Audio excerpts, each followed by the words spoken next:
이게 또 백몇만 원 합니다 이게. 와. 색깔만 봐도 뭔가. 근데 카게님 차 이걸 달면은 오히려 불편할 수도 있어요. 아 네, 저도 설명 들었습니다. 네. 지금 득템을 하셨잖아요. 네. 이 아이템을 보고 어떤 생각이 드시나요? 못하네요. 역시 사람을 잘 만나야 됩니다. 요 제품은 이제 정식 명칭이 뭡니까? 제품. 이 제품은 지금 M게러지에서 나온 M 네. 스포츠 서스펜션이라고 하고요. 네네. 우선 감세력은 이제 승차감을 조절할 수 있는 부분인데 네. 16단계로 이제 조절이 되세요. 네. 16단. 예. 그 다음에 간단히 설명드리면 이제 차고를 자유롭게 조절을 하실 수 있고. 네네. 예. 그렇게 해서 지금 나온 제품입니다. 감세력은 요거 돌려서 하나요? 감세력은 요 부분하고요. 네. 요 부분하고 앞에는 요 부분이고 뒤에는 요 부분 돌려서 네. 16단계로 조절이 돼요. 아, 그렇군요.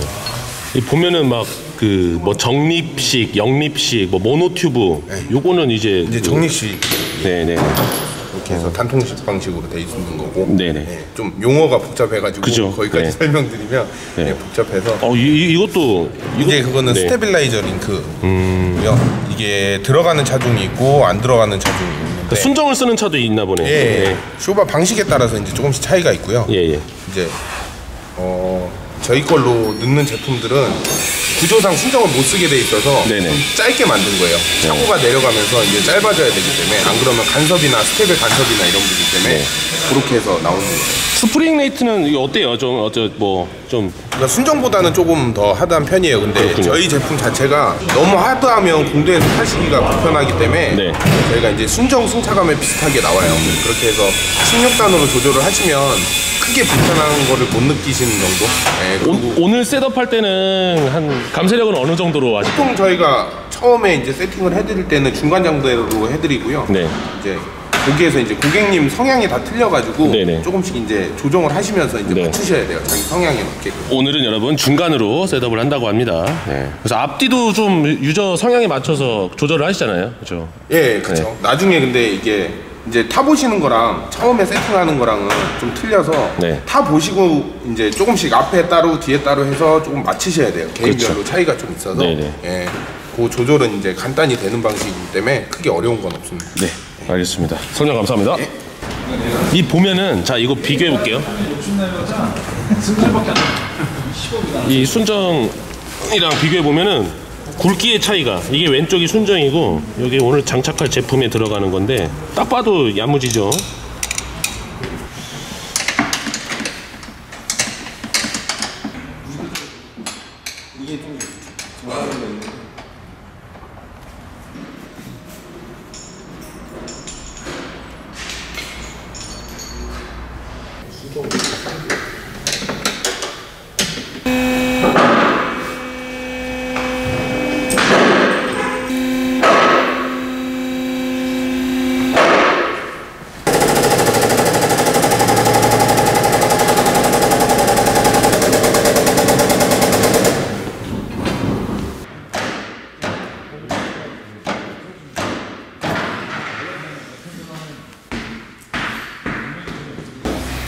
자 이제 바퀴가 빠져나왔습니다. 요것도 야 휠 다 긁어 먹었네요. 아 첫날 차산 첫날 오졌다. 형 만나러 가자. 왜 제 탓을 하시죠? 형 탓이지. 이제 핸즈에서 나온 이제 옵션 휠이죠. 예, 맞습니다. 네. 좋은 일이에요 이거. 야, 이 공구도 비싸잖아요 이게. 이거 자체도 비싸요 이것도. 이거 엄청. 이런 거면 보여. 반짝반짝 하던데. 저 샵이 공구가 깔끔하게 정리되어 있는 샵이 난 좋더라고.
지금 순정이랑 비교를 해보죠. 네.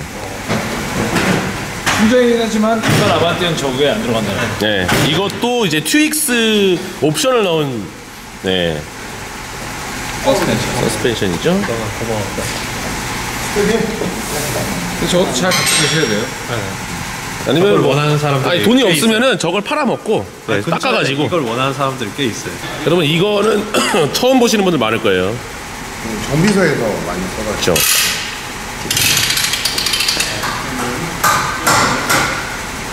그냥 빼면 스프링이 튀어나오니까 이걸 괜찮겠네. 그럼 지붕이 뚫리고 아주 지붕에서 민 뚝배기로 갈 수도 있어요. 뚝배기로 하세요. 저기 위로 튄다는 보장 없잖아. 딴데 풀 수도 있고, 옆으로 풀 수도 있잖아. 그렇죠. 이제 고정을 해놓는 거예요. 저걸 스프링을. 어휴. 묵직.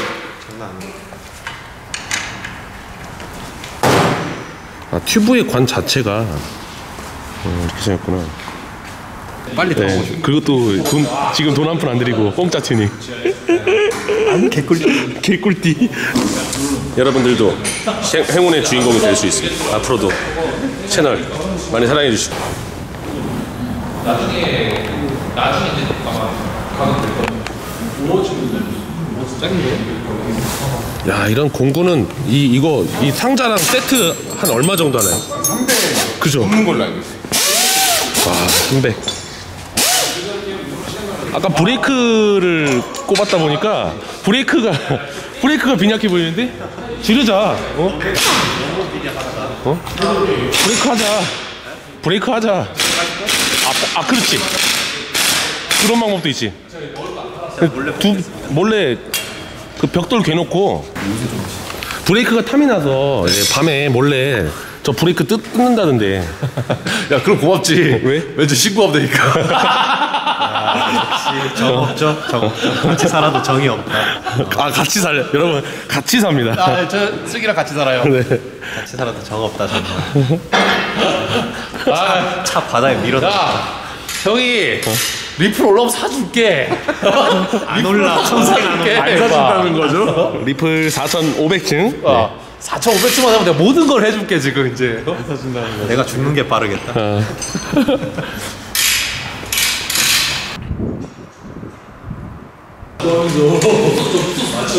이제는 완벽하면 불안하겠어. 불안해. 와, 띠띠 소리 안 나면은 그때 불안해. 아니, 친구 집 전화번호. 나 이제 엄마 전화번호 몰라. 요거 가격은 얼마인가요, 이제? 소비자가가? 이게 125만 원에 125만 원. 장착비 포함이요? 별도요. 별도. 125에 원래 그 서스 탈부착공이 그래도 한 15만 원 받죠? 140. 개꿀띠? 네. 여기 좀한 5년 자유주행 시간 두 사람이 대리를 다 필요 없는 요렇게 지금 이걸 딱 길이를 측정하셔서 정확하게 해야 되는데 제 서스 저 잘못 돌려가지고 제가 안 맞더라고요. 2cm 차이 나더라고요. 여기저기서 풀었다 잠갔다 했더니 장착할 때도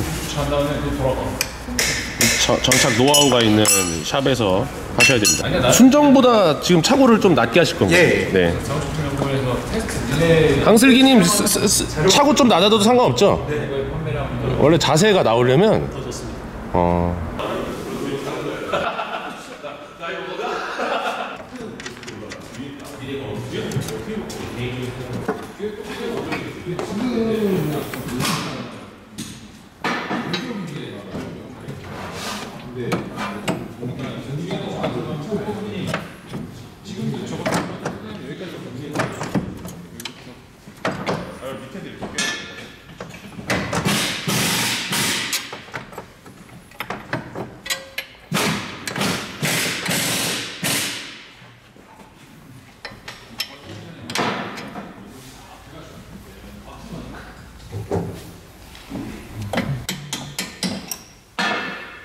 이 업계 오신 지 몇 년 되셨나요? 아, 저는 정비를 좀 오래 했었고요. 튜닝 쪽은 한 3, 4년 정도?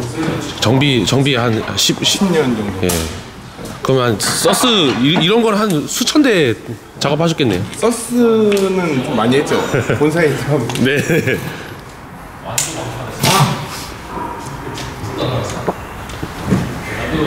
어떤지 그 자동차 쪽에 관심 있는 학생들이 물어보더라고요. 전기차의 세상이 오면 이런 정비나 이런 걸로 직업을 갖는 게 뭔가 미래가 어둡지 않냐. 어떻게 개인적인 생각은 어떠십니까? 네. 근데 지금은 뭐 약간 대기업 위주로 가가지고요. 네. 근데 어차피 전기차가 와도 하체나 이런 거는 똑같기 때문에. 그쵸. 엔진이나 이런 부분이 달라지는. 튜닝은 100년 뒤에도 안 없어질 것 같아요. 네.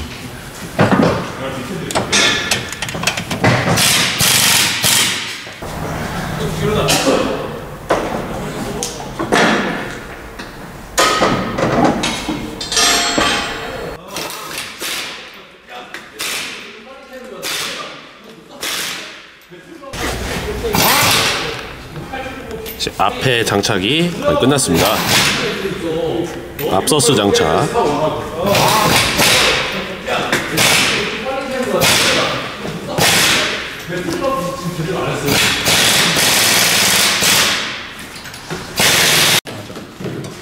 그 개선품 나왔잖아요. 근데 안 그런 차들도 있어요. 네, 흡기 뜯어보면 거기 안에 물론 오일키 치킨 타입은 좀 달리 괜찮아지긴 한데 보충하면서 타야 그 최고야. 신발이 아주 새 것이네요. 새거 잘 닦고 다니고. 여기 신발 좀 보여주세요, 이분. 잠시만요. 신발 신고시켜도 돼요? 신고식. 죽여버려. 뚝배기 터치 거예요? 네. 벨트 꺼냅니다. 나 트렁크에 있어. 그 제네시스 3단봉 사건 아세요? 뭐야? 운전 승질나게 한다고 3단봉 꺼내가지고 쳐들어갔던 사건. 네. 뭐 3단봉이 안 한 야구 배트요. 오케이. 신고식은 다음에 하는 걸로. 조심하세요. 밥 먹다가 밟을 수도 있으니까. 조심하세요, 뚝배기. 됐지?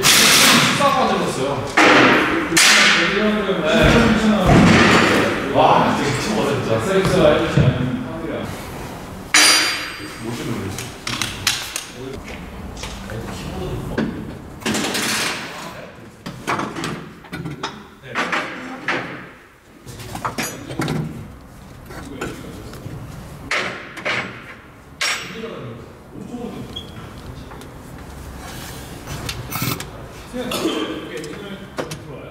다음 주요?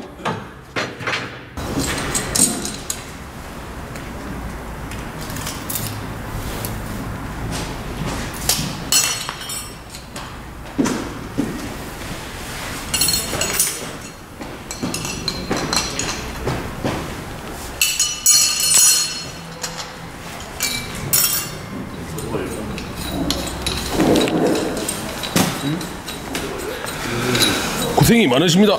아닙니다. 블로그는 빨리 한다고 그렇게. 어떻게 저번에 보낸 거? 네. 스팅 하나도 안 하고 생각을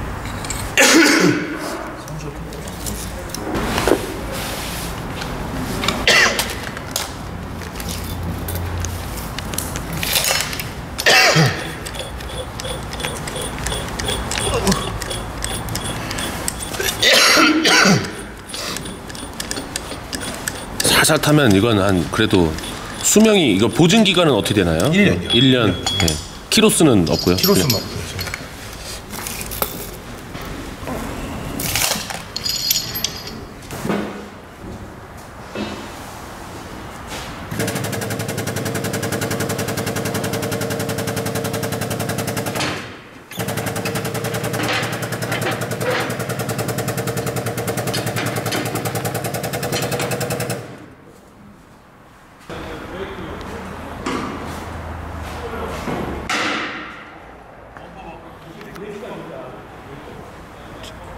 지금 본인 차라 그런지 네. 차주분 빼고 다 나가서 놀고 있네요. 열심히 봐야 돼. 렉되기 때문에.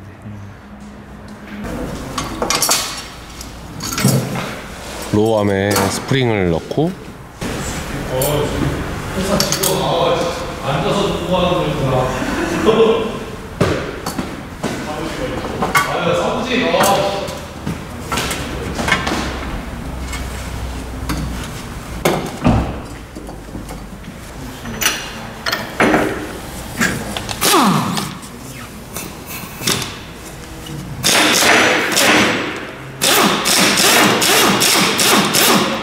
차고의 높이나 이 조직이 가능하기 때문에 그냥 연어 척에서 이렇게 탄하고 나오고 그런 맞춰 할 수밖에 없는 게 제가 주로서 장점이죠. 그 부분이 좀 어렵고 중요한데 하다가 차고까지 마신 것 같습니다.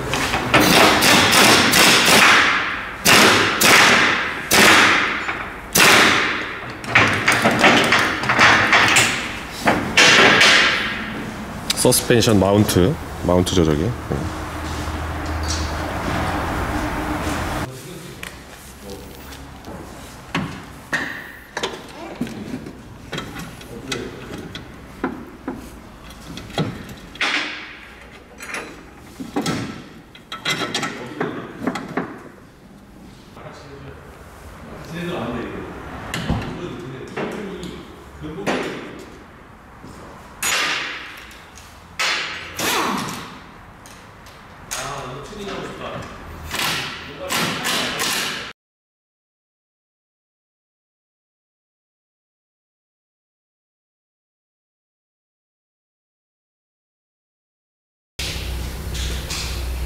서스 장착이 완료된 아반떼 스포츠, 저 시운전을 나가보러 가시고 계십니다.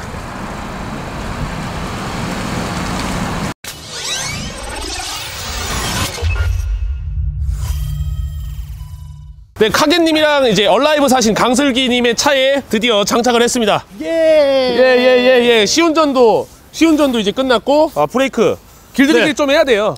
그래야 된다고 하더라고요. 예.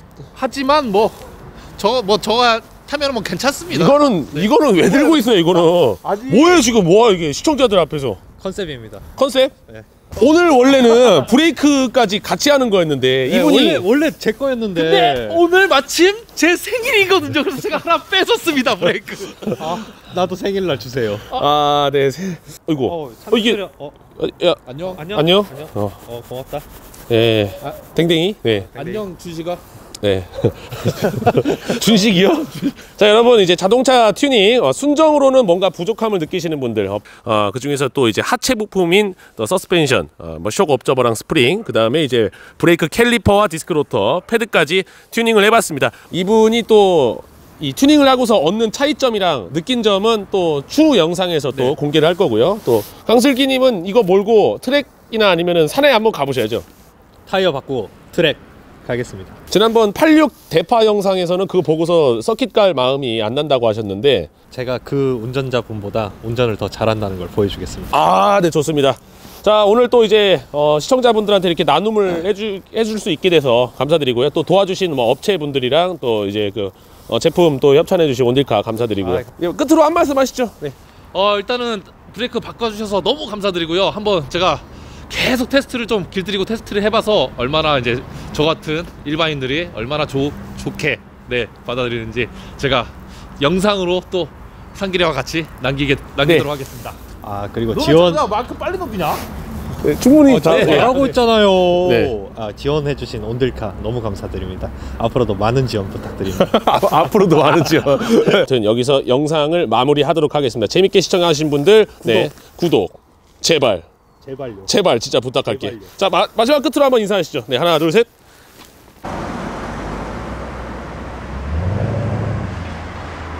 네, 저는 하남의 한 업체에 왔습니다. 네, 하체를 잘 보는 가게, 유명한 가게인데 제가 오늘 인터뷰를 하러 왔습니다. 네. 자, 안녕하세요. 반갑습니다. 데저트 이글입니다. 오늘은 제가 또 하남에 또 하체 쪽으로 정평이 나 있는 업체에 한번 와 있습니다. 무려 아이디가 서스박. 네, 서스박님 반갑습니다. 예, 반갑습니다. 닉네임이 서스박인 이제 뭐 어원이라고 해야 되나? 닉네임의 어원. 네, 왜 서스박인가요? 박사님인가요? 그런 뜻은 아니고요. 네. 제가 이쪽 일을 한 지는 한 25, 6년 정도 됐는데 정확하게 20년 전쯤에 서울 경기 쪽에 이제 튜닝샵들이 많지 않았을 때 엔진 튜닝도 하고 서스펜션 튜닝도 하고 뭐 드레스업도 하고 여러 가지를 하는데 그 중에서 서스펜션 쪽은 네가 지금 제일 잘 알지 않느냐. 그래서 서스펜션 박사 내지는 뭐 서스를 잘하는 박씨 뭐 이런 뜻이어서 서스박이라고 다른 튜닝샵 사장들이 붙여준 별명이에요. 보통 본인의 아이디는 자기가 결정해서 만드는 경우가 많은데 다른 분들께서 네. 이제 좀 뭔가 칭호처럼 이제 지어주신 거군요. 그렇죠. 왜냐면 이제 서스펜션 세팅했을 때 문제가 생겼을 때 네네. 제가 좀 이렇게 도움을 줘서 해결한 경우들, 뭐 잡소리가 나는데 잡지를 못한다든지, 뭐 소비자가 원하는 세팅이 안 나왔는데 왜 그런지를 모르고 있을 때 이건 뭐 제품 선택이 잘못됐다든지 네. 이런 부분들을 알려주게 되면서 그게 이제 한두 번 이렇게 쌓이고 되니까는 그 사람들이 서스박 이렇게 했던 게 이제 지금의 닉네임이 된 거예요. 그럼 지금까지 대표님은 설치한 인스톨한 그 서스펜션이 한 몇 대 정도 되나요? 뭐 한 대분으로 한다면은 뭐 몇 대인가요? 기억할 수 없네. 몇 천 대 되면 되겠네요. 5천 대, 만 대. 뭐. 최근에 가장 많이 한 차종으로만 봤을 때 네. 제네시스 쿠페로만 했을 때 한 3, 4천 대, 4, 5천 대? 네. 그 외에 차종들이 있고 하니까는 대수로 한다면 10,000대 이상은 해봤겠죠. 처음에 이제 그 이런 자동차 쪽으로 오실 때 그 제가 이야기를 뭐 사전 미팅에서 조금 들었는데 처음에 이제 그 학비를 벌기 위해 네. 네. 네. 이제 군대에 갔다 와서 복학하기 전에 네. 이제 아르바이트를 하다가 네. 우연히 그 알게 된 업체가 이런 자동차 부품 그 중에서 지금은 대부분의 차종이 다 가스쇼바로 나오지만 그 당시에는 오일 쇼바였는데 수입품 가스쇼바를 도매하는 업체에서 이제 배달 사원이었는데 궁금한 점이 있어서 물어보는데 회사에 일하는 뭐 선배들도 사장도 아니면 수입하는 업체 직원들도 잘 정확한 답변을 안 해주더라고요. 그래서 나도 내가 생각하기에는 이런 건 아닌 것 같은데 이렇다고 얘기를 하니까는 선배들 말이니까 그런가 보다 했는데 좀 아닌 것 같아서 왜 그럴까 이제 궁금하니까. 네네. 그러다가는 이제 제품을 판매했을 때 정비업체에서 작업을 잘못해서 문제가 생겼을 때 우연한 기계에 제가 이제 그걸 해결하게 됐어요. 그러면서 하나를 해결하고 나니까는 그 다음 단계에서 그 전에 문제 생겼던 거를 감안해서 계속 이렇게 좀 이렇게 찾아보니까는 보이기 시작하더라고요. 그래서 이제 한 개, 두 개의 문제점을 해결해 주다 보니까 이제 어떤 제품을 판매하고 문제가 생기면 AS를 제가 전담은 아니었지만 실제로 전담이 되게 되고 네네. 그러니까는 이제 경험이 자꾸 쌓이면서 문제점 해결을 더 잘하게 되고 그게 그렇게 돼서 한 25년이 지났고 그게 이제 지금에 오게 된 거예요. 지금 제가 또 한번 이제 시청자분들의 궁금하신 질문들을 좀 제가 많이 좀 모았는데 그러니까 자 그럼 처음부터 한번 살펴볼게요. 서스펜션 튜닝으로 얻을 수 있는 것. 자동차 제조사가 처음에 이제 서스펜션을 설계할 때는 제일 중요시 여기는 게 이제 경제성. 그러니까 이제 원가가 비싸지면 안 되고 그다음에 그렇죠. 보편성. 어떤 사람이 구매를 할지를 모르기 때문에 대부분의 사람들이 그냥 이 정도면 됐어 하는 보편성. 그러니까 구매 고객층의 보편성에 맞춰서 이제 적당한 수준의 세팅을 하게 되는데 네. 실질적으로 튜닝을 하게 되는 사람들은 거기서는 조금 다른 나만의 어떤 것 그거를 찾게 되는데 그러기에는 이제 순정 서스펜션이 그 개성적인 어떤 세팅을 원하는 사람들한테 못 맞춰주기 때문에 기성 양복이 있고 맞춤 양복이 있듯이 그렇죠. 네. 그러면 이제 서스펜션 튜닝은 맞춤 양복이다 이렇게 보면은 좀 더 이해하기가 쉬울 것 같고 그때도 그렇고 지금도 그렇고 제일 많이 하는 것 중에서 너무 많이 낮추지 말아라. 너무 딱딱하게 하지 말아라는데 아직도 그렇게 하시는 분들이 많이 있긴 해요. 뭐든지 적당해야지 좋은 건데 네. 그 선을 지나치게 되면은 얻는 것과 잃는 것이 이게 적정선에 타협이 돼야 되는데 얻는 것도 있지만 잃는 게 그만큼 많이 크다. 네. 그러면 좋은 서스펜션 세팅이라고 할 수가 없거든요. 그리고 이제 서스펜션은 그 어떤 승차감이랑 어떤 안락함을 주기 위해서 뭐 처음에 만들어진 거라고 할 수 있나요? 그죠? 승차감, 그 다음에 조정 안정성. 아. 이 두 가지가 같이 가야 돼요. 네. 승차감만 좋다고 그러면은 결국 물침대처럼 완전 쫄렁쫄렁거리면 되는데 네. 차가 계속 쫄렁거리고 있다라고 하면은 결국 빠른 속도로 달릴 수가 없게 되기 때문에 빠른 속도로 달려야 되고 코너도 틀어야 되고 뭐 차선도 변경해야 되고 그러면 결국은 조정 안정성이라는 게 확보가 돼야 되기 때문에 지나치게 딱딱하거나 지나치게 무르면 안 되고 네. 그 다음에 차가 위험하지 않을 정도 운전자가 의도된 대로 차량이 움직일 수 있어야 되고 그 두 가지가 확보되게끔 제조사도 만들고 거기서 이런 일체형 서스펜션 튜닝을 하는 사람들은 조금 더 발전돼서 내가 원하는 스타일로 가게 되는데 역시 승차감이란 부분과 조정 안정성이 너무 헤쳐지지 않는 부분 내에서만 튜닝을 해야 되는 게 이제 적정하고 올바른 튜닝이라고 볼 수 있죠. 그렇습니다. 오늘 영상에서는 그래도 이제 원론적인 어떤 서스펜션이 뭐 만들어진 역사 이런 걸 좀 빼고 튜닝 서스펜션에 대한 이야기를 좀 이제 포커스를 맞추어서 진행을 해보려고 해요. 그러면은 이제 두 번째 제가 질문인데, 그럼 일체형 서스펜션에서 그럼 스프링과 쇼 업저버라고 해야 되나요? 쇼 업저버. 네. 이게 스프링이죠. 여러분 네. 용수철, 강력한 네, 용수철. 맞아요. 네. 그러면은 이제 요게 스프링이고 네. 이제 코일 스프링에 정확하게는. 근데 스프링의 형태는 종류가 몇 가지가 있어요. 근데 네. 요즘 주로 쓰이는 게 이 코일 스프링이기 때문에 요 한 가지만 갖다 놨고, 요거는 이제 쇼바라고 한 얘기는 네. 쇼크 업 쇼바. 네. 그런데 우선 스프링부터 설명을 할게요. 네. 스프링은 일단은 목적이 뭐냐면 자동차의 무게를 지탱하고 그다음에 차가 달리면서 노면의 불규칙한 충격을 받았을 때 승차감을 유지하는 네. 게 주 목적이에요. 그런데 이 스프링에 이제 그런 장점이 있는데, 목적과 장점이 있는데 단점이 또 있는데 뭐냐면, 한번 충격을 받았을 때 충격을 흡수하는 능력은 좋지만 이 상하로다 댕 하고 튀었을 때 계속 네. 움직이려고 그러는 네. 상하 진동을 계속 하려고 그러는 단점이 있어요. 근데 그 단점을 보완해 주기 위해서 나온 게 쇼바예요. 쇼크업 쇼바. 이거는 투명으로 돼 있는데 뭐 요거는 이제 그 샘플인가요? 뭐? 네, 독일의 저 쇼바 회사에서 네. 이런 교육용 교보제로 만들어진 이제 샘플 쇼바라서 안에 내용물이 보이게 돼 있고, 그다음에 안에 구조가 어떻다는 걸 보여주는 네네. 그런 거라고 보시면 돼요. 그러면은 상하로다가 계속 움직이려고 하는 스프링의 움직임을 갖다가 빠르게 역방향으로다, 그러니까 올라가려고 그러면 못 올라가게, 내려올 때는 못 내려오게, 네. 그거를 빠르게 진동을 수습하려고 하는 게 쇼바의 역할이에요. 구조는 뭐 몇 가지 구조가 있는데, 기본적으로 다 이제 가끔 요즘도 많이 받는 질문 중에 하나가 가스 쇼바에는 가스만 들어있나요? 오일 쇼바에는 오일만 들어있나요? 이렇게 네, 생각하는데, 그렇게 많이 물어보더라고요. 네, 그렇진 않아요. 네. 가스 쇼바가 됐든 오일 쇼바가 됐든 기본적으로 쇼바는 다 오일이 들어있어요. 유압 장치예요. 유압. 네. 오일이 작은 구멍을 지나가면서 이 감쇄력, 그러니까 잘 안 움직이려고 하는 힘을 발생시켜서 스프링의 움직임을 억제하는 거거든요. 그렇군요. 그리고 오일 쇼바는 오일과 빈 공간, 쇼바 내에 빈 공간이 있게 되는데, 네. 빈 공간에 그냥 공기가 들어가 있으면 그게 오일 쇼바예요. 그렇군요. 그리고 가스 쇼바는 오일과 빈 공간에 질소가스를 충진, 임의적으로다가 어떤 정해진 압력만큼을 충진해 놓으면 그게 가스 쇼바가 돼요. 그러니까 보통은 그냥 이게 다 기밀 상태겠네요. 여기 그렇죠. 완전 들어갈 밀봉돼, 수 나갈 수도 없겠네요. 그렇죠. 네. 밀봉돼 있는 상태죠. 네. 지금 요 보시게 되면은 이 윗부분, 네. 이게 오일이에요. 네. 그리고 밑에 부분은 가스가 들어가 있는 공간인데, 아, 여기 가스군요. 여기가. 네, 얘는 이제 교육용 재료다 보니까는 이 안에 공기로다가 압축 공기를 집어넣어서 가스가 주입됐을 때와 없을 때의 차이를 보여주게끔 만들어 놓은, 이제 독일의 그 빌스타인이라는 회사에서 만들어 놓은 네. 이제 뭐 또 교육용 교보제 이렇게 네, 보시면 돼요. 교보제. 그렇습니다. 플러스 친구로 많이 왔는데 뭐 정립식은 뭐예요? 뭐 영립, 이게 뭐 정립, 영립이 뭐 이런 차인가 보네요. 네. 그러니까 정립과 영립을 말씀드리면요. 그거랑 모노튜브 그다음에 그거 얘기, 트윈 튜브 얘기도 많이 물어봤어요. 아, 뭐가 그럼- 좋은 거냐. 네. 우선은 트윈 튜브, 모노튜브부터 설명드릴게요. 네. 지금 요거는 모노튜브예요. 모노튜브인데, 모노튜브는 뭐냐면은 쇼바의 케이스가 한 겹으로 돼 있어요. 한 겹. 네.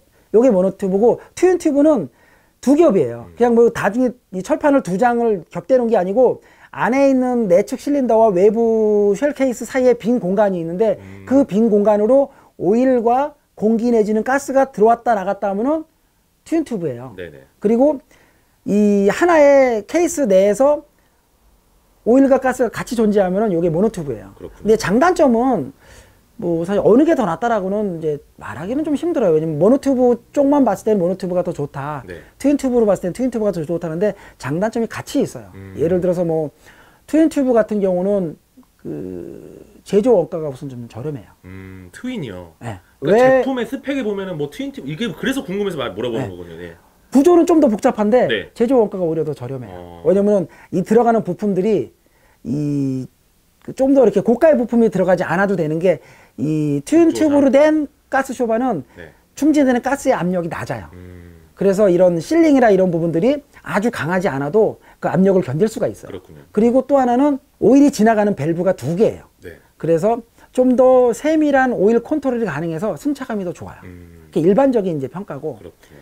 그러면 싱글은, 그러면 모노는 이런 네. 싱글 튜브, 모노 튜브는 방이 하나다 보니까 그다음에 가스의 압력이 좀 세게 들어가요. 트윈 튜브의 한 4배, 5배 정도의 가스 압력이 들어가요. 아, 그렇군요. 그러다 보니까 압력이 세요. 네. 그래서 좀 더 그 스포츠 주행이나 이런 데 적합할 수도 있고, 네. 그다음에 또 하나 뭐가 있냐면은 그 트윈 튜브는 가스와 오일이 같은 방 안에 혼재돼 있어요. 그러다 보면은 작은 구멍으로다가 오일이 지나가면서 공기도 같이 지나갈 때 움직이게 되면 기포가 발생하는데 그렇네요. 그 기포가 작은 구멍을 지나갈 때 에어레이션 현상이라고 해서 그 감쇄력을 일정하게 발생시키는데 방해를 좀 줄 수가 있어요.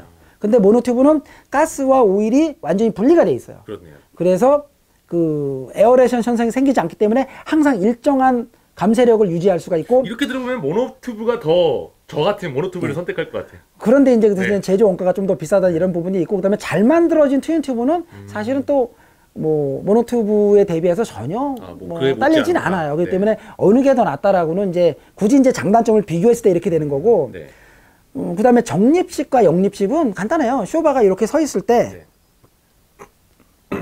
이런 식으로 서 있으면은 정립식이에요. 그렇군요. 근데 이렇게 서 있으면 역립이에요. 이거 꼭 뒤집혀 있다는 뜻이에요. 근데 네. 왜 그러면은 이렇게 서 있으면 되지 이렇게도 되고 이렇게 될까? 왜 단일화가 안 됐을까요? 서스펜션의 구조에 따라서 달라져요. 그렇군요. 네. 서스펜션의 구조가 어떤 거냐에 따라서 이 모노튜브, 그러니까 트윈 튜브에서는 별로 그게 해당되지 않는데 트윈 튜브는 역립식이라는 게 없어요. 다 정립식이에요. 다 정립식. 네. 네. 모노튜브에서만 역립과 정립이 나눠지는데 그거는 서스펜션의 구조에 따라서 네. 이 피스톤 로드의 굵기 결정되거든요. 굵기. 네. 서스펜션의 구조에 따라서 이 굵기가 결정되는데 쇼바가 상하로만 힘을 받는 구조들은 로드가 가느다라도 돼요. 그렇군요. 근데 네. 상하 및 옆으로다가 힘을 받는 구조들은 이렇게 가느다라면 부러져 버려요. 충격을 받았을 때. 근데 그러면 이걸 굵게 만들면 되는데 굵게 만들면 간단한데 그렇게 못하는 왜 굵게 만들지 않고 역립으로 만들었느냐? 얘가 굵어지게 되면은 이 안에 들어갔을 때 피스톤 로드가 이 로드가 안으로 들어가게 되면서 이 오일이 어딘가로다 피스톤 로드의 굵기만큼 어딘가로 피해야 되거든요. 그렇네요. 이 내부 최적이 변하게 되게 되는데 아, 이게 너무 들어가니까. 크게 되면 최적의 변화가 들어왔다 나갔다 할 때 급격하게 변하게 되면서 쇼바가 뭐 쉽게 터질 수도 있다든지 뭐 소리가 난다든지 이런 문제가 있을 수 있기 때문에 네. 부러지지도 말아야 되고 그 다음에 또 모노튜브를 만들어야 된다 그러면 이렇게 뒤집어서 케이스를 한 겹을 더 감싸서 이 실린더가 바깥으로 나오고 피스톤 로드가 안으로 집어넣는 거예요. 요게 역립식인 거예요. 그렇군요. 요거는 그러니까 서스펜션의 구조에 따라서 역립이 될 수도 있고 정립이 될 수도 있다 이렇게 보시면 돼요. 막연하게만 알고 있던 것들을 너무 막힘없이 너무 정갈하게 설명해 주시니까 제가 좀 너무 감사드리고 이거 완전 대박 콘텐츠네요. 여러분들 아마 끝까지 보시게 될 거예요. 근데 스프링 같은 경우에는 제가 알고 있는 선 안에서는 이거 뭐 스프링 레이트라고 해야 되나? 네. 이런 뭐 이거 재질이 이런 건 철인가요? 스틸? 네. 아 기본적으로는 다 스틸인데 이제 네. 그 스프링은 네. 그 스프링 강이라는 소재가 따로 있어요. 거기서 이제 뭐 고장력 스프링 강 이거 일반 뭐 우리 용수철 뭐 그러니까 철강 회사에서 근데 처음부터 만드는 나올 거예요, 때부터 스프링을 만들기 위한 소재가 따로 있어요. 그게 이제 뭐 고장력 스프링 강이다, 뭐 실리콘 강이다, 뭐 크롬 바나듐 강이다, 뭐 다양하게 소재들이 이제 튜닝용 스프링을 만드는 제조사들마다 뭐 소재를 좀 더 자기네 특화된 걸 쓰긴 하는데 네. 기본적으로는 스프링을 만들기 위한 소재가 따로 있다 이렇게 보시면 돼요. 그렇군요. 잘못된 서스펜션 튜닝 사례. 저도 여기서 한번 이 차고가 맞지 않는 거를 확인을 했었거든요. 서스펜션 이제 그 셋업 자체가 제 차는 아무래도 여기저기서 많이 뜯었다가 이제 조립했다가 하다 보니까 그런 경우들이 이제 그 우선은 서스펜션 세팅이 사실은 그 우리가 자동차 정비사로서 정비 교육을 받을 때도 서스펜션 그러니까 그러니까 이런 튜닝용 일체형 서스펜션 말고도 순정 쇼바도 이거는 뭐 어떤 식으로 해야 더 잘한다 이런 거를 가르쳐 주는 곳이 없어요. 하물며 일체형 튜닝용 쇼바의 세팅을 가르쳐 주는 곳은 더더욱 없거든요. 그리고 이게 어떻게 보면 간단할 수도 있는데 또 사실은 생각 제대로 하려고 그러면 꽤 많은 지식을 좀 알고 있어야지 돼요. 사실 제일 좋은 요거 쉽진 않은 내용인데 제일 좋은 거는 우리가 이제 우리 이제 일체형 서스펜션이라고 그래 우리가 서스라고 보통 많이 하나는 일체형 쇼바와 스프링이 세트로 다 장착돼 나오는 이런 제품들을 장착을 할 때 제대로 된 세팅을 하려고 그러면은 그 서스펜션이 이 서스펜션은 어디까지가 한계치라는 걸 사실 알고 세팅을 해줘야 돼요. 한계. 네, 그 다음에 또 차량의 구조에 따라서 그러니까 차마다도 보면은 서스펜션의 구조가 다르잖아요. 예를 들어서 지금 저기 제네시스 쿠페다 그러면 앞에는 뭐 맥퍼슨 스트러 타입이고 뒤에는 뭐 5링크 대 멀티링크 타입이다 그러면 그런 타입들 그다음에 거기서 또 스프링이 쇼바와 같이 결합되어 있는 뭐 일체형이냐 아니면은 쇼바와 스프링이 분리되어 있는 독립 형태냐 이런 거에 따라서 그거에 따라서 이 세팅하는 거를 이건 어떻게 세팅해야 되겠다라고 사실 알고 가야 되는데 그거를 가르쳐 주는 곳이 없다 보니까 실제 인스톨하는 정비사들 아니면 튜닝샵의 기술자들이 다 이해하고 장착하기는 좀 어려운 부분들이 좀 있고 그다음에 이제 소비자들도 너무 낮은 차고를 원한다든지 그렇죠. 아니면 너무 딱딱한 걸 원한다든지. 저 과거에 이거를 여기다가 철을 대가지고 용접을 해서 네. 아예 안 움직이면 좋은 거 아니야? 롤도 억제되고 그냥 뭐 제일 좋지 않아? 아니 정말 지금 생각해보면 정말 무지에서 나온 네, 그렇죠. 네, 이렇게 뭐 용접을 하는 경우도 있었고 네. 별의별 희한한 튜닝들이 많이 있었어요. 네. 우선은 그 일체형 쇼바를 세팅을 할 때 네. 제일 이제 이상적인 면을 제가 순서대로 얘기를 한다라 그러면 제품을 보고서는 공장에서 왔을 때 네. 이게 내가 이대로 다 달아주면 된다라고 돼 있지 않아요. 근데 일부 이제 정비 인스톨하는 작업자들은 공장에서 박스를 딱 열었을 때 아, 요대로 그냥 끼기만 하면은 이게 딱 세팅이 끝난다라고 생각하고 있는 사람들이 있어요. 그렇게 근데 생각할 수도 있겠네요. 공장에서는 요거를 포장하고 담아주는 사람들은 이 공장에서 이걸 제품을 생산하는 그냥 생산직 사원들이 해주는 거지. 생산러라고 하죠. 네. 그 사람들이 실제 서스펜션을 세팅하고 내가 이 차는 이런 식으로 세팅해서 요걸 딱 담은 그냥 인솔이 끝이야라고 세팅해주는 회사는 없어요. 외국은 한다 이거죠. 외제품들도 그렇게 세팅돼 나오지 않아요. 그럼 이게 다 모두가 잘못한 건가? 사실은 네. 그냥 대충 조립만 돼서 나와요. 그럼 나머지는 착오를 어떻게 할 것인가, 감쇄력, 뭐 쇼바의 감쇄력이 조절이 가능하면 어떤 조절을 할 것인가, 뭐 스프링 압축은 어떤 식으로 해줘야 될 것인가. 물론 기본 매뉴얼을 주기도 해요. 네. 이 정도 높이에 맞추면 된다라고 주기도 네. 하는데 그 매뉴얼이 없는 경우들도 있고 있다 하더라도 나머지 부분들을 좀 세팅할 줄 알아야 돼요. 좀 이따가 좀 차고 얘기를 할 건데, 그러니까 낮은 착을 원하면 이게 더 눌릴 거 아니에요. 스프링이. 이 위에 네. 조절식 브라켓이 있어서 브라켓의 길이를 줄이면서 차고가 내려가는 거죠. 네. 얘는 기본적으로 차라리 네. 하중만큼만 늘리게 되는 거죠. 그렇군요. 네. 그러니까 이 브라켓을 조정을 할 때 네. 얼마만큼 많이 낮출 것이냐. 그럼 네. 이것만, 왜냐면 여기 보면은 스프링이 차량의 충격도 흡수하고 차를 받치는 역할도 하지만은 네. 그걸 제어하는 게 스프링이라고 그랬는데, 쇼바라고 그랬는데 이 스프링이 움직이는 유효 행정, 스트로크만큼 쇼바의 스트로크를 맞춰줘야 되거든요. 그러니까 말씀하신 실수를 하면은 제 성능이 안 나오는 거네요. 그렇죠. 네. 그러니까 예를 들어서 승차감이 갑자기 너무 딱딱하다든지 네. 원래 그러지 않아도 될 쇼바인데 아니면은 뭐 격한 스포츠 주행 아니면 뭐 서킷 주행을 할 때 내가 실수하지 않았는데도 차가 스핀을 한다든지 이런 문제도 이런 세팅의 잘못으로 나올 수가 있고, 차고를 세팅을 할 때 맥퍼슨 스트로 타입들 같은 경우 차고를 세팅할 때 차고를 뭐 좌우를 다르게 해놓는다든지 네. 아니면은 또 가장 많이 하는 실수, 그다음에 가장 제가 많이 받는 질문 중에 하나가 좌우 높이가 달라요. 맞아요. 네. 저는 근데 몰랐는데 발견해 주셨어요. 보더니. 좌우 높이가 다른데 그걸 갖다가 좌우가 높이가 다르다는 걸 모르고 그냥 달아주는 작업자도 있고, 네. 또 어떤 작업자는 뭔가 제대로 세팅해 준다라고 차고를 재가면서 좌우를 일부러 잘못 세팅해 주는 경우도 있어요. 근데 뭐 사람이 운전석에 탈 거니까 그 누리는 뭐 중량으로 네, 뭐 그렇게 네. 하는데 사실은 그건 잘못된 거예요. 일단 차는 운전자가 탔을 때를 기준으로 하질 않아요. 일반적인 네. 공도차에 세팅할 때는 네. 그냥 빈 차를 기준으로 하는 거예요. 물론 이제 레이스카다 어떤 특화된 세팅을 한다. 네. 그러면은 그거에 맞춰 할 수도 있어요. 근데 우리가 지금 이 자리에서 설명하고 있는 거는 레이스카를 세팅하는 게 아니고 공도를 다니는 그렇죠. 공도 스트리트 튜닝카를 세팅하는 거기 때문에 그런 식으로 하면 안 되죠.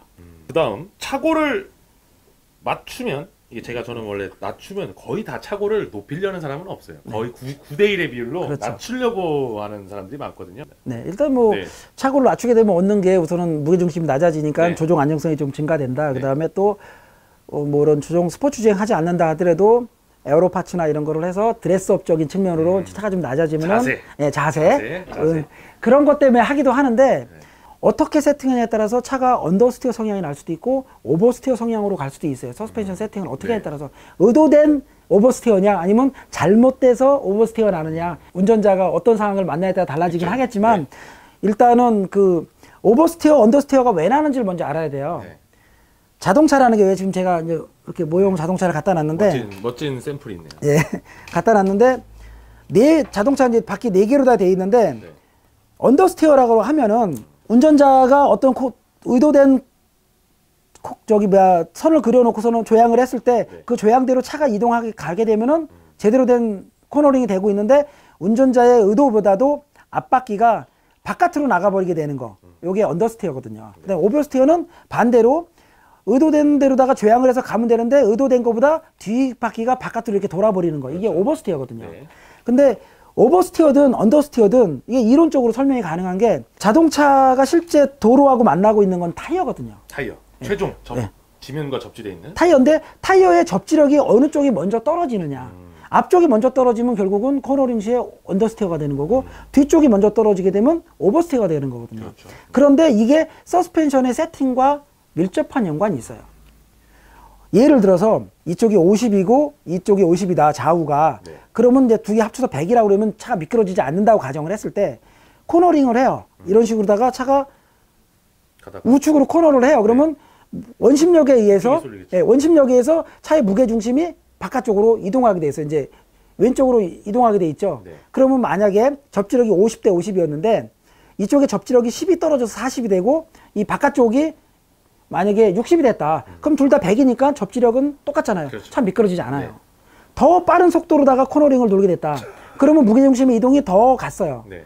그러면은 여기가 이제 여기 30이 빠지겠죠. 되고 네. 70이 되고 네. 근데 또 100이다. 그러면 문제가 없어요. 근데 만약에 20이 빠져가지고 30이 됐는데 여기가 70이 안 되고 만약에 65가 됐다. 네. 그러면 5만큼의 접시력이 떨어졌잖아요. 네. 그럼 이제 미끄러지겠죠. 미끄러지게 되는 네. 거죠. 근데 이게 서스펜션을 어떻게 세팅에 따라서 미끄러지는 속도, 그러니까 빨라질 수가 있거든요. 만약에 하드하다는 기준이 지금 앞에 대비 뒤를 얘기하는, 아니, 뒤에 대비 앞을 얘기하는 거예요. 그러면은 타이어라는 거는 하중이 눌리기면 눌릴수록 타이어의 접지력은 증가해요. 근데 한없이 이런 증가라는 게 아니고 타이어 접지력 한계치에 이르고 나면 오히려 접지력은 떨어지게 돼 있거든요. 그렇죠. 근데 이 떨어지는 코너링 포스를 지나가게 되면 떨어지게 되는데 이때 서스펜션이 하되게 되면은 무게중심의 이동의 속도가 더 빨라져요. 그래서 접지력을 이동. 네. 네. 접지력이 떨어지는 속도를 더 빨리 오게끔 하는 거거든요. 그 스핀을 먹을 때도 예를 들어서 뭐 차가 이렇게 스핀을 먹다 그러면 끼 이렇게 스핀을 먹는 경우도 있고 끽 하고 도는 경우가 있거든요. 한 방에. 네, 한 방에. 저 며칠 전에. 그러면은 운전자의 실력이 된다는 가정 하에 끽 하고 미끄러지면 뭐 카운터 스티어라든지 해서 핸들 이 조향을 다시 해서 차를 움직임을 잡을 수가 있는데 빠른 속도로 휙 돌아버린다라고 그러면 이미 제어가 불가능한 상태거든요. 그렇죠. 근데 이게 너무 딱딱하다라고 그러면 휙 돌아버린다든지 코를 돌면서 끽 그냥 이렇게 미끄러지게 되거든요. 네. 이게 이제 너무 하드한 서스펜션은 이런 언더스티어나 오버스티어를 만들 때 아니면 의도된 아니면 의도치 않은 그런 언더스티어나 오버스티어를 만들 수가 있어요. 그러면 반대로 얘기하면은 언더가 너무 심한 차를 갖다 약간 서스펜션 세팅을 달리해서 오버스티어 성향 내지는 뉴트럴 성향으로다가 뭐 완벽하게는 안 되지만 타이어 접지력이나 얼라이먼트 세팅은 동일하다는 가정하에서 네네. 단순히 서스펜션 세팅만 갖고 그러니까 스프링 레이트라든지 아니면 쇼바의 감쇄력만 갖고 이거의 변화를 줄 수가 있어요.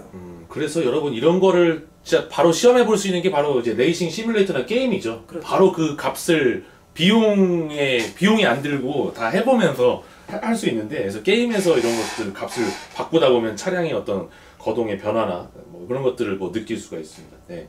자, 이제 그러면은 5번째 질문입니다. 국산 서스펜션 제품과 수입 제품의 비교, 네. 품질 차이, 물론 그 가성비도 좀 생각해서 아, 좀 그렇죠. 답변해 주세요. 네. 네.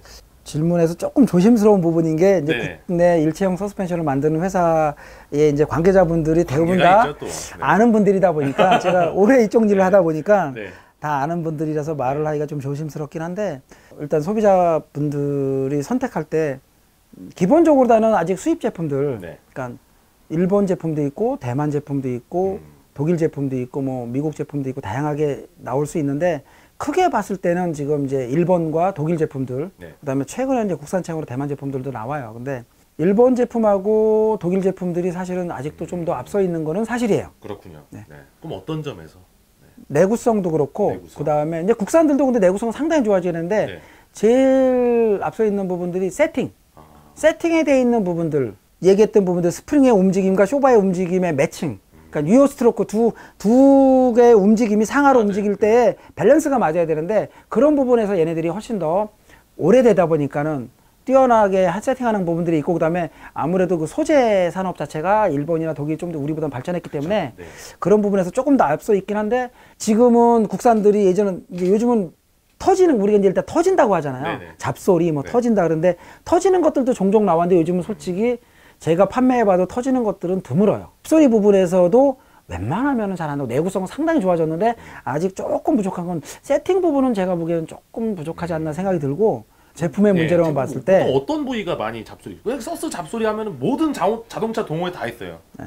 근데 일단은 네. 요거 가지고 설명을 해보면 네. 실질적으로다가 이 쇼바나 스프링 쪽에서 나는 잡소리의 비중은 적어요. 그럴 것 같아요. 대부분은 장착 미스들이 많아요. 네. 그게 더 많고 그 다음에 어디 부딪히는 쇼바는 소리, 네. 네. 쇼바만 봤을 때는 우선은 구조를 딱 봐도 잡소리 날 게 거의 없어요. 네. 쇼바 자체에서는 이 내부에서 나는 소리가 가끔 있어요. 근데 사실 이제 이거를 이게 쇼바 소리다라고 감지하기 어려울 것 같은데. 판정을 대부분 다 못하죠. 뭐 요런 이런 부분들은 의외로 다 잘 안 나요. 내부에서 나는 소리가 있는데 이거는 이제 판별을 할 수 있는 사람들이 거의 드물어요. 그러니까 저 같은 경우도 딱 들어오면은 아 이건 쇼바 내부 밸브 소리거나 오일 흐르는 소리가 금방 알 수가 있거든요. 근데 제가 이 일을 오래 했기 때문에 그다음에 그런 사례를 여러 번 봤기 때문에 금방 인지가 되지. 네. 그렇지 않으면 일반인은 모르죠. 일반인도 모르고 작업자분들도 모르는 경우가 아마 많을 거예요. 근데 이렇게 딱 들어보면은 아 이거 무슨 소리고 어디 소리인데? 그러니까 제가 소리를 잡아달라고 왔을 때 제가 장착한 제품이든 아니면 다른 업체에서 장착했을 때 왔을 때 장착이 잘못된 거다라고 하면은 뭐 시간이 걸리든 아니면 바로 발견하거나 잡아줄 수가 있는데 제품 자체에서 나는 건 제가 잡아줄 수가 없거든요. 이제 그런 경우들 근데 이제 얘기를 해줄 수가 있죠. 아 이거는 쇼바 어디서 나는 소리인데 이건 제가 해결이 안 됩니다. 아니면 요거는 어느 부위인데 부품이 없으니까는 그 업체 찾아가세요. 이렇게 얘기를 해줄 수가 있거든요. 그렇군요. 그리고 이제 스프링에서 나는 경우들은 대부분 다 스프링이 부딪히거나 뭐 이런 경우들이 있을 수가 있는데 일단은 봤을 때는 제품에서 나는 경우들은 의외로다가 특히 이제 사용 기간이 좀 오래됐을 때는 이제 제품의 성능이 저하되면서 노화되면서 날 수가 있는데 장착한 지 얼마 안 된 제품인데 소리가 난다라고 그러면은 뭐 제품 자체가 공장에서 분량이 처음부터 공산품이니까 언제든지 나올 수가 있으니까 그런 경우도 있긴 하지만 그거의 비중보다는 오히려 인스톨 과정에서의 미스인 경우들이 더 많아요. 그럼 생각이 났는데 어떤 스프링은 뭐 이렇게 두께가 이만하다가 뭐 얇아지고 막 그런 스프링도 있더라고요. 네. 그게 조율과 셋업의 어떤 그것 때문에 일부러 그렇게 해놓은 거고. 지금 이 스프링 같은 경우는 이제 네. 스프링의 레이트, 그러니까 네. 우리가 강성, 뭐 탄성, 네. 탄성 계수에는 스프링 레이트, 스프링의 힘이 네. 그 리니어 레이트라고 그래가지고 일정한 힘을 누르면 누르는 만큼 리니어? 네. 그대로 가게 돼 있고 그 다음에 프라그렉시브 레이트라고 해서 점진적으로 다 강성이 올라가는 스프링들이 있어요. 예를 네. 들어서 간격이 촘촘하다가 넓어지는 그런 것들, 거, 예. 아니면은 항아리 형태로 돼 있는 것들. 항아리. 심지어는 같은 건데도 굵기가 다른 것들도 있어요. 가운데 부분은 굵고 이 상하 부분으로 가느다랗게 돼 있는 것들도 있고 그런데 그런 경우들은 대부분 이제 승차감 때문에 이제 그 스프링의 간격이나 굵기를 달리하기도 하죠. 뭐 좀 그런 걸 그 스프링의 형상을 보면은 저거는 좀 뭔가 설계할 때 신경을 많이 썼나 보다, 테스트를 많이 했을 것 같다, 막 그런 의견들이 있더라고요. 아, 네. 그 이제 제조사가 만들 때 네. 목적에 따라서 그렇게 한다 이렇게 보시면 돼요. 네. 자, 그리고 그 다음으로 또 많이 나왔던 질문이 이제 스테빌라이저. 네. 좀 차 튜닝 하신다는 분들이 뭐 서스, 브레이크, 휠 타이어, 배기 뭐 이 정도 하시고 뭐 약간 출력업 하시는 분도 있고. 그다음에 이제 뭐 스테빌라이저, 그다음 뭐 필로볼 튜닝, 뭐 그다음에 하체 뭐 압류 같은 것들. 네. 우선은 제가 네. 스테빌라이저부터 설명을 드릴게요. 네. 스테빌라이저는 일단 스테빌라이저도 스프링이에요. 안티 롤바라고 네. 하더라고요. 안티 막대 스프링인데 네. 이제 아까 왜 처음에 스프링 부분을 설명할 때 뭐 형태가 여러 가지가 있다라고 네. 그랬는데 막대 스프링의 한 종류라고 보시면 되는데 자동차가 움직이면서 여러 가지 움직임이 있게 돼요. 상하로 움직이는 바운싱. 차가 처음에 출발하면은 그 스쿼드 현상을 해서 무게중심이 뒤로 빠지면서 앞에가 들리잖아요. 네. 그럼 제동을 하게 되면 앞으로 노즈 다이브라고 해서 앞으로 주저앉으면서 이렇게 가기도 하고 차선을 변경한다든지 코너를 돌게 되면 차가 좌우로 움직이게 돼요. 그렇죠. 요걸 롤링이라고 그러는데 롤링. 이 롤링을 좀 더 효과적으로 잡아주는 게 스프링이다. 이 스테빌라이저다 이렇게 보시면 되고 스프링의 보조 스프링?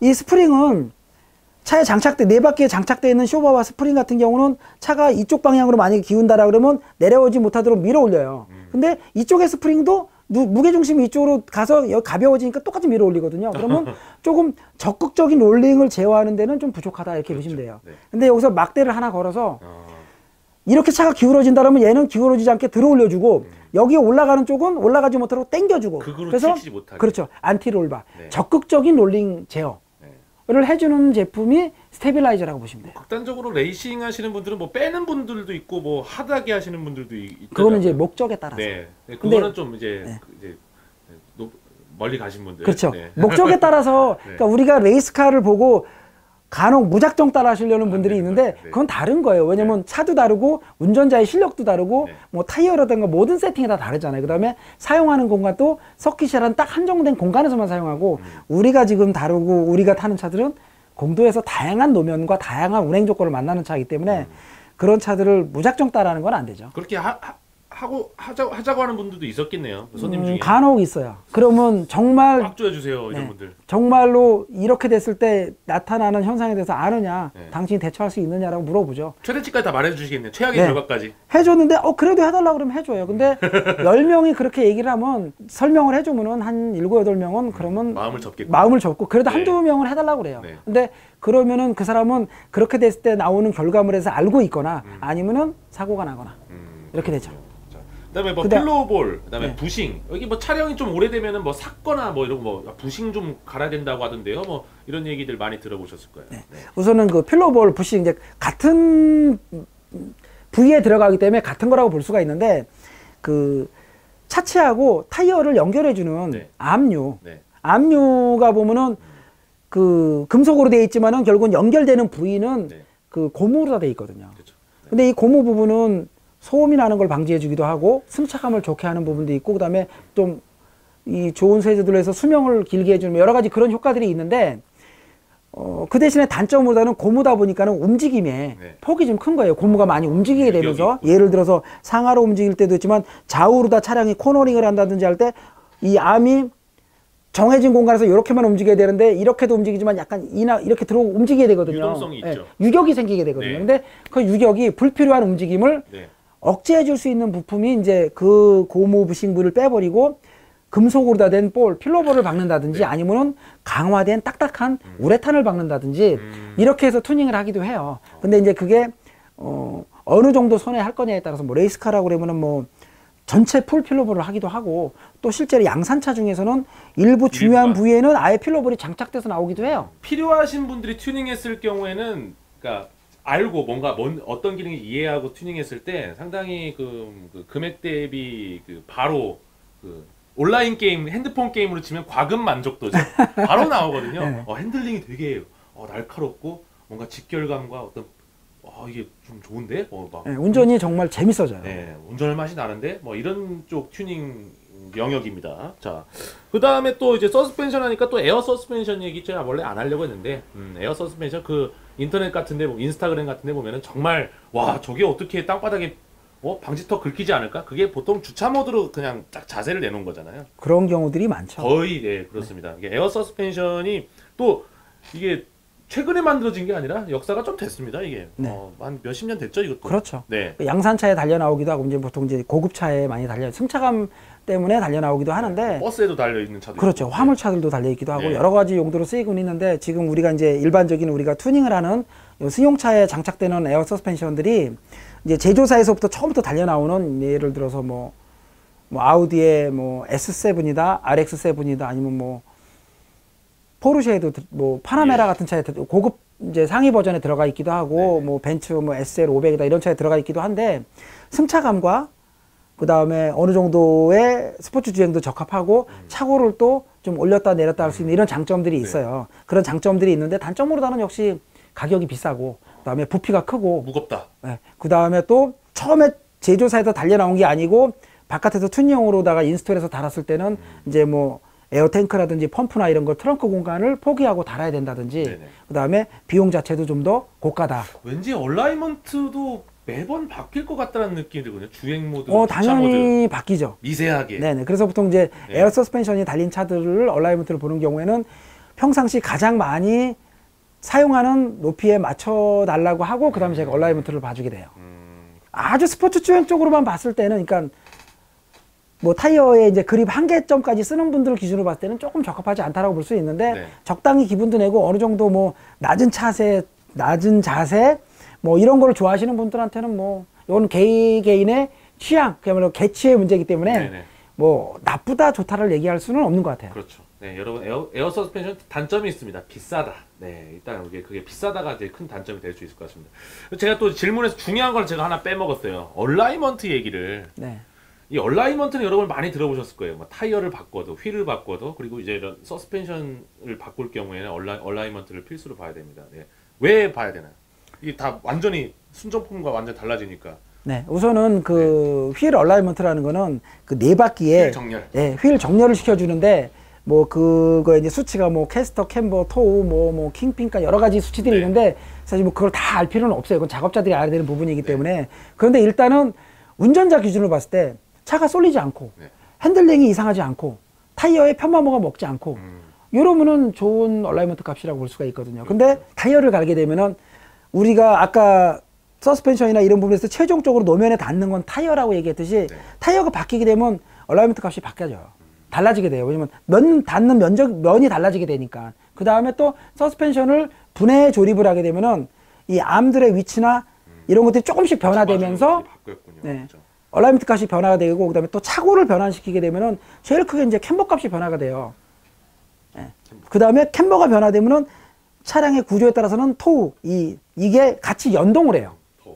그러다 그림으로 제가 설명드릴게요. 네. 그림. 그러다 보니까는 서스펜션을 분해 조립을 하게 된다든지 타이어를 바꾸게 된다든지 아니면 뭐 주행을 하다 큰 충격을 차체에 줬다든지 그러면 꼭 휠 얼라이먼트를 점검하시는 게 좋아요. 네. 얼라이먼트를 안 보면은 뭐 타이어가 말도 안 되게 뭐 마모가 되거나 뭐 그냥 차가 왜 계속 왜 한쪽으로 계속 쏠리지? 네, 이런 것들. 네, 운전할 때 너무 스트레스를 주게 될 수가 있어요. 네, 사장님도 이제 얼라이먼트 손님들이 많아요. 지방에서도 이제 오시는 분들도 많고, 네. 네, 좀 약간 좀 도움 이렇게 주시는데요. 어필하셔도 됩니다. 진짜 제가 또 이것도 제가 이거 한번 자동차 우수 튜닝 업체 인증서 이 몇 명 주는 건가요 이게? 아, 최근에는 많이 됐는데요. 네. 처음에 저희가 1회로 선정이 됐었는데 1회로 선정됐을 때는 그 여러 가지 이제 까다로운 조건이 있었어요. 그 조건에 맞는 업체를 여기 선정 기관에서 찾다 보니까는 5개 업체밖에 선정이 되지 않았었어요. 전국에. 5군데. 예, 지금은 이제 좀 더 많은 업체들이 가지고 있는데 많아져야죠. 예, 많아져야 되는데 처음에 할 때는 이런 조건들이 맞지 않아서 5군데밖에 선정을 안 됐었는데 그중에 이제 저희가 됐었었죠. 아, 그러니까 안전관리 품질 서비스 이게 우수해가지고 네, 국토교통부 장관의 도장이 찍혀 있습니다. 예. 아, 이제 1회, 5회, 5개 업체에 또 돼 있었. 자, 8번째. 좀 난해하고 포괄적인 질문일 수 있을 것 같아요. 소비자가 가져야 되는 하체 튜닝에 대한 기본 지식과 제품 선택 기준, 시공업체 선정 기준.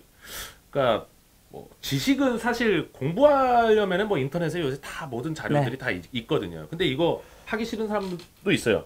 근데 이제 시공 업체는 어떻게 고르냐? 이제 어떤 분은 이렇게 얘기하더라고요. 아, 광고를 일단 때리는 업체, 뭐 네이버에 블로그에 나오면은 일단 뭐 아예 그 망하는 가게들은 그런 광고를 할 여력들이 없는 경우가 많거든요. 네, 자기는 좀 그런 광고 쪽에 많이 신뢰하는 사람이 있다. 아니면 어디 뭐 동호회 입소문이나 이런 거 의지한다. 제가 봤을 때는 제가 이제 저도 이런 업체를 하는 입장이니까 어떤 업체가 좋다라고 얘기를 하는 게 사실 좀 조심스럽기는 한데. 동호회 같은 데 보면은 그 동호회에서 잘한다라고 좀 소문이 나 있는 업체들이 있어요. 일단은 그런 업체 위주로 가시는 게 지금 제일 낫고요. 그 다음에 근데 이제 어떻게 보면은 요 말을 듣는 업체들 중에서는 기분이 나쁠 수도 있는데 최근에 일체형 서스펜션을 가장 많이 인스톨하는 건 사실은 휠 타이어 업체예요. 그렇죠. 타이어 가게. 휠 타이어 하면서 드레스업적인 측면에서 차고를 낮추라 이렇게 되는 경우가 많은데 그 중에는 이제 잘하시는 분들도 있긴 한데 또 타이어만 이렇게 하시던 분들 중에서는 좀 전문 지식이 좀 부족한 분들도 없지 않아 있긴 있어요. 맞아요. 그러다 보니까는 좀 잘못된 아니면 간혹은 정말 황당한 이런 세팅들을 하고 오셔서 다시 달아달라 이러는 분들이 있어요. 그다음에 또 간혹 가다 보면 가격으로만 승부하는 업체들 있죠. 무조건 싸. 여기저기 전화해보면 다 싸. 그러면은 장착을 해서 좋았는데 나중에 보니까는 잘못됐어. 그래서 다시 잘한 데를 수소문해서 가서 재공임을 내고 장착한다. 그러면 결국은 싼 게 아니죠. 경쟁을 하다 보니까 물건을 일단 소비자 입장에서 최종 결제하는 가격이 싸질 수 있는데, 그러니까 일단 작업자의 어떤 경험이나 숙련도가 요구되는 어떤 이런 튜닝 파츠 분야가 있어요. 저는 이제 엔진이라고 생각하고 또 하체도 분명히 그 중요한 영역 중에 하나라고 생각을 합니다. 네. 그래서 이제 서면으로 일단 먼저 제 질문에 답변해 주신 거는 일단 전문적인 지식을 갖고 있는 작업자를 만나세요. 네. 여러 가지 방법이 있죠. 네. 이 동호회를 얘기를 안 할 수가 없는 게 아무래도 같은 차종을 많이 만져본 사람이 그걸 좀 더 잘할 수가 있고 물론 이제 개 중에 의외로다가 다양한 차종과 여러 제품들을 많이 판매, 취급, AS 이런 걸 해보다 보면은 쌓이는 노하우들이 많다 보니까 문제점 해결할 수 있는 게 뭐 100% 다 하지 못하지만은 다른 업체보다는 빈도수가 높긴 하지만 저 말고도 보면은 그 지역별로 다 이렇게 보면은 각 자동 남부에도 있고. 예, 네. 자동차 동호회 보면 아 이 사람 좀 잘한다 이런 업체들이 예. 있어요. 네. 이런 영상의 성격상 어디가 잘한다더라, 뭐 전라도에는 어디가 잘한다더라, 뭐 경북 쪽에는 어디가 이걸 말할 네, 수가 사실 쉽진 않아요. 말하면 또 네. 예, 힘들어집니다. 네. 그다음에 제품을 선정할 때는 이제 그 제품도. 예, 네. 그거는 이제 뭐가 있냐면은 네. 본인의 취향, 본인이 원하는 게 뭔지를 본인이 먼저 좀 파악할 필요가 있어요. 맞아요. 나는 정말 낮은 거, 아니면 승차감, 네. 아니면 뭐 내구성, 심지어는 나는 브랜드가 제일 중요해 이럴 수도 있거든요. 그래, 맞아요. 예, 나는 비싼 게 제일 좋아. 아, 중고로 팔 때 나는 뭐잘 팔리는 게 좋겠어. 네. 그런 사람도 있어요. 예, 막 그 이해합니다. 아직 장착도 안 하고 탈 때가 더 중요한데 팔 때의 환급성을 더 중요시 여기는 분들도 있어요? 있거든요. 네. 그러면 본인이 원하는 게 뭔가를 정확하게 본인이 먼저 파악을 하고 네. 그 다음에 제품 선택이 들어가야 돼요. 맞아요. 만약에 장착 샵에 상담을 하는 샵에 갔는데 무조건 한 가지만 무조건 권한다. 그러면 오히려 그거는 좀 피할 필요도 있어요. 왜냐면 여기를 그 밀고 사람이 있구나. 이 제품만 밀고 있구나. 아니면 재고를 왜냐면 털려하는구나. 재고가 있든지 아니면 마진이 좋든지 네. 자기가 그것만 선호하는든지 네. 이런 경우가 있을 수 있거든요. 근데 다양한 마진 많이 제품의 장단점을 설명해 주고 그 중에 그래도 이게 제일 나을 것 같다라고 설명해 주는 사람이 네. 그나마 조금이라도 객관성을 갖고 그렇네요. 어떤 제품 선정에 소비자한테 도움을 준다 이렇게 보시면 될 거예요. 네. 야, 그럼 90년대부터 거의 이제 약 30년간 이제 차를 직접 운용하시고 타시고 정비하시면서 많이 좋아졌죠? 네, 많이 좋아졌어요. 어르신들이 다 그래요. 정말 좋아졌고요. 네. 우선은 기본적으로 뭐 차체, 그다음에 디자인, 성능, 그다음에 특정 부분에 있어서는 내구성도 기본기랑 내구성. 네. 심지어는 최근에 나오는 이제 우리나라 대표하는 현대자동차, 기아자동차 차들 보면은 뭐 제가 이렇게 얘기하면 갑자기 또 현대바 이런 건 아니고요. 네. 뭐 누유라든지 이런 부분들, 뭐 10만 킬로 정도 탔을 때 네. 뭐 누유라든지 이렇게 오면은 오히려 수입차들보다도 어. 특히 이제 우리가 수입차 보통 뭐 일본 차 아니면 이제 독일 차를 많이 떠올리게 되는데 네. 일본 차들은 누유나 이런 게 잘 안 보게 돼요. 근데 사실 독일 차들 보면은 BMW 이런 저 거 독일 차 다 네. 누유. 네. 누유 때문에 아시죠? 몰았어요. 예. 엔진 깨져서. 그런 거 엄청 많은데 그런 부분들이 좀 훨씬 더 그런 부분은 낫고 그다음에 또 뭐 제일 저 가성비 가격적인 부분들 그다음에 AS 문제도 우선 곳곳에 많기도 하고 AS는 그냥 뭐 네. 그냥 그다음에 연기가 또 답이죠. 네. 정비할 것들이 전국에 있는 뭐 한 6만여 개 자동차 정비업소가 네. 다 현대차는 고칠 줄 아니까. 네, 네. 근데 이제 수입차들은 그 특정된 곳에서 고친다든지 고가라든지 이런 기다려야 되고. 네, 좀 단점들이 있는데 또 그 대신에 그래도 수입차 하는 거는 모자른 점. 사실은 우리나라 국산차 모자란 점은. 네. 네, 그 성능적인 부분이라든지 특히 이제 독일 차들 같은 경우는 핸들링 네. 큰 차이는 안 나는 것 같은데 마지막 조율. 네, 그 섬세함, 정말 그- 선예도. 조금 이 감성. 네. 그런 부분들은 아직도 조금 더. 근데 아. 최근에 나온 이제 뭐 스팅어나 아니면 제네시스 G70을 타보면은 네. 정말 좋아졌다라는 거를.